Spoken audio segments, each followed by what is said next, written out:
இதுவரை மட்டும் செய்ய மறந்துடவே வேணும். ஸோ நீங்கள் OGF வந்தீங்கன்னா ஃபெஸ்ட்டுக்கே செய்ய வேண்டிய ஒரு முக்கியமான விஷயம் வந்து இந்த நைட் போட் கிட்டேருந்து ஃபோட்டோ எடுக்கணும். அண்ட் அடுத்து நீங்கள் என்ன செய்யணுமெண்டா சம்மந்தமே இல்லாமல் கீழே போகணும், அதுக்கப்புறம் மேலே வரும். அடுத்து இந்த வெள்ளை கல்லில் வந்து கட்டாயம் உட்காந்து பார்க்கணும். பார்க்கறதும் பார்க்காததும் ஓடிஸ்டும். அண்ட் இதுதான் ஒரு முக்கியமான பிளேஸ். இங்கே வந்தீங்கன்னா நீங்கள் 1க்கு போகிறீங்களோ 2க்கு போகிறீங்களோ, ஆனால் இந்த கண்ணாடி முன்னுக்கு வந்து கட்டாயம் ஃபோட்டோ மட்டும் எடுத்துருங்க, ஓகேவா? அண்ட் இந்த இடத்துக்கு வந்தீங்கன்னா அநியாயத்துக்கு ஒரு 100 ரூபா செலவழிச்சு இந்த கட்டாயம் ட்ரை பண்ணுங்க. லக் இருந்தால் அவங்களுக்கு கொண்டு மாட்டும், ஆனால் நான் எது மட்டும் மாட்டினதை கண்டே இல்லை. அண்ட் இந்த படியில் வந்து நீங்கள் உட்காரணும்.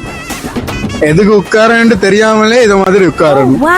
இப்படி பேசிக்கொண்டே போல திடீரென்று கௌசிக் குறுக்க போவாரு. இந்த வண்டிக்கு வைப் பண்ணணும்.